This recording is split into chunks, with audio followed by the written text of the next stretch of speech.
রাজনৈতিক কর্মসূচি করবেন।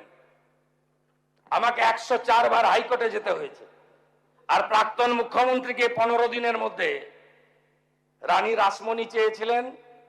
আমি বললাম যানজট হয়ে যাবে, আমার ধারণা ছিল প্রচুর লোক আসবে,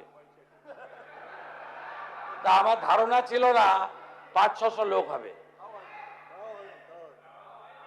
আমি বললাম ওয়াই চ্যানেলে করুন, করলেন, কে বাধা দিয়েছে? তা বলে আপনি অ্যাপ্লিকেশন করে দিয়ে কলকাতার রাস্তায় ভিক্টোরিয়ার সামনে ফিতা নিয়ে চলে যাবেন? কি মামার বাড়ি নাকি? ফিতা নিয়ে যাবেন মাপতে? কে অধিকার দিয়েছে আপনাকে? কে অধিকার দিয়েছে? পারমিশন প্রেয়ার করবেন, কোথায় দেব বলে দেব, কোথায় দেব বলে দেব। আরে আপনাদের লোক প্রচুর, প্রচুর লোক, লক্ষ লক্ষ লোক, 30 লাখ লোক হয়। 11 সালে তো ব্রিগেডে গেছিলেন, এবারেও চলুন না, ব্রিগেডে যাই। দম আছে? দম আছে? দম থাকলে লড়ুন, কোনো অসুবিধা নেই। লোক আসবে না আপনাদের সঙ্গে, আর আস্তে আস্তে দেখতে থাকুন, সব হবে। প্রথম তো আইনের শাসন প্রতিষ্ঠা হয়েছে। বলছেন আপনি প্রাক্তন মেয়রের নাম বলেছেন, বিকেল 5টার মধ্যে গ্রেফতার করতে হবে, তাই নাকি? তাহলে আপনি এখানে চলে আসুন, আপনাদের তো আনেনি লোক।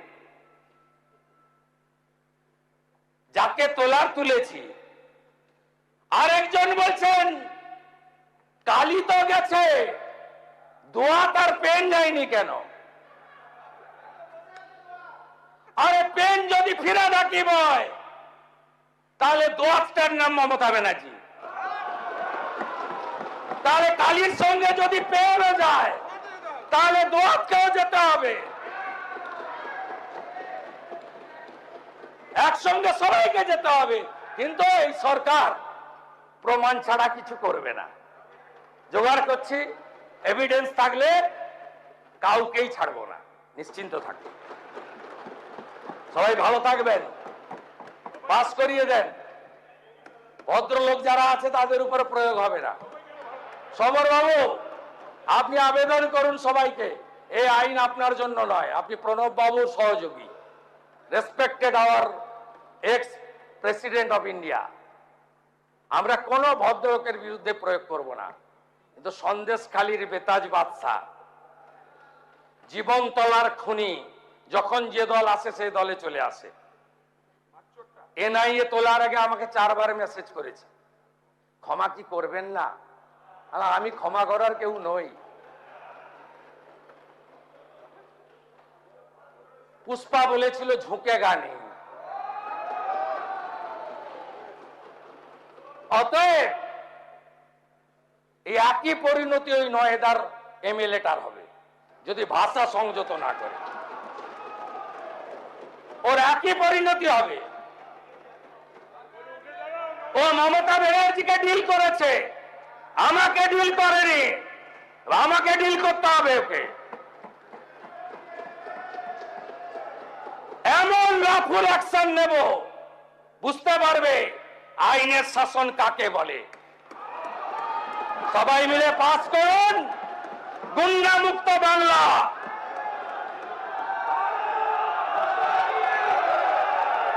গুন্ডা মুক্ত বাংলা, 1 টাকা ছাড়া হবে না। বকরিদ করেছেন, অসুবিধা হয়েছে? মহরম করেছেন, অসুবিধা হয়েছে? কোথাও কেউ বাধা দেয়? আইন মেনে করুন না, এই ভুল বুঝাবেন না লোককে। আর এই রাজ্যের যারা ভারতীয় হিসেবে স্বীকার করেন নিজেকে মনে প্রাণে হৃদয়ে, তাদেরকে বলবো যে দল, যে ধর্ম, যে সম্প্রদায়ের হন, আইন মেনে চলুন। এই সরকার আইনের শাসন প্রতিষ্ঠা করেছে, এটাকে ধরে রাখবে, অন্যায় করবে না।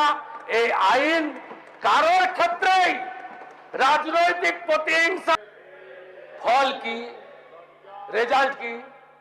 হ্যাঁ, 21টা পার করে নিয়েছেন, 21-এর ভোট পার করে নিয়েছেন এনআরসি এনআরসি এনআরসি করে। তো ওটা সিএ ছিল, ওটা নাগরিকত্ব দেওয়ার আইন ছিল, কেড়ে নেওয়ার আইন ছিল না। ওয়াকফ অ্যামেন্ডমেন্ট বিল,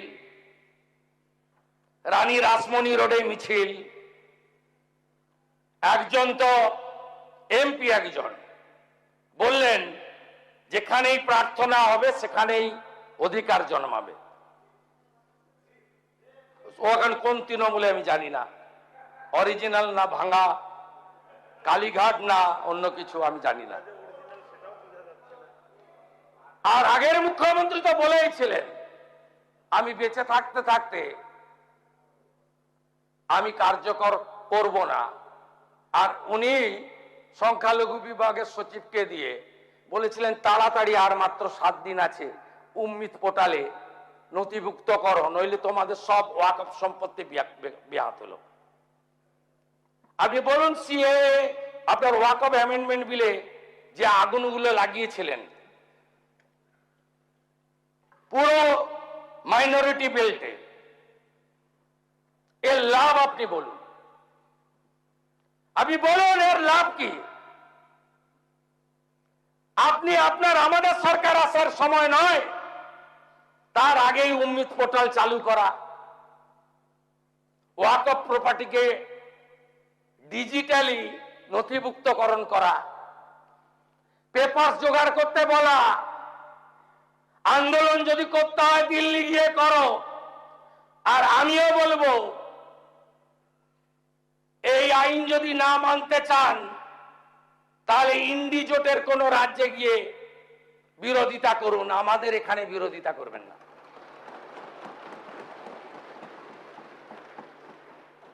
ভুল পথে চালিত করে